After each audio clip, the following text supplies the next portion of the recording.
In this month's edition of Well-Read, best-selling author Chantel Guertin joins us with a look at stories about double lives. I'm intrigued.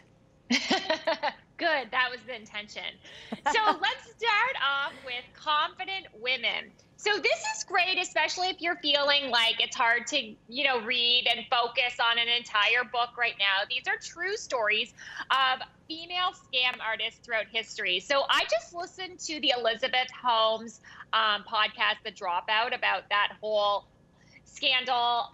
That is not in here, but that inspired the author to go back in time and look at other stories. So one of the first one in here is the story of the great jewelry heist, or the great necklace heist, the thing that happened in the 1700s of Paris, where Marie Antoinette had this necklace and they stole the necklace. I don't know if you're following this story, but this is it starts off like so great, and you kind of are like so intrigued and cheering for someone who is doing terrible things, I guess. But it's all true stories. That's awesome. And it's probably in bite-sized pieces, right? So with a chapter on each one, then you don't have to like commit yourself. If you're feeling, because lots of people are having trouble reading. Yeah, so I find that you could start and finish that in a day, right? On a Sunday afternoon or something. Yeah. Okay, awesome. What's our next read? Okay, next we have Lucky by Marissa Stapley. And this is the story of a grifter. So she pulls off $1 million heist with her boyfriend.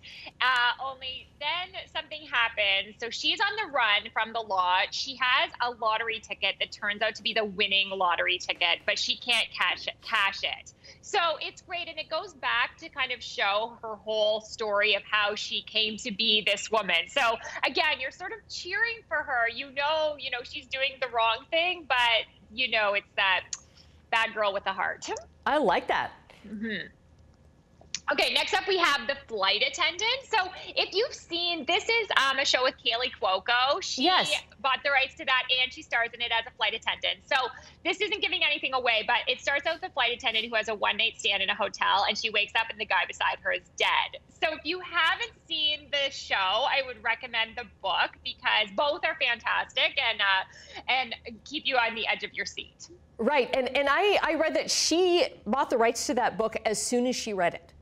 Yes, I read that too. Like, she was like, Reese Witherspoon can't get this one, because we know Reese Witherspoon is picking up some great things, and she does a great job. I love it because she's passionate about it, and she stars in that show.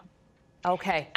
And then finally we have Accidentally Engaged. So, okay, she is not a scam artist, this heroine, but I thought it was great. It was a cute little tie-in. So this is by Farah Heron, and she is a Toronto author, and this is the story of a Muslim woman who her parents want to arrange her marriage. She does not want to marry the guy, but she wants to enter a cooking contest, and to do so she has to be part of a couple. So she actually ends up asking that guy to pretend that he's engaged to her so that she can win this cooking contest.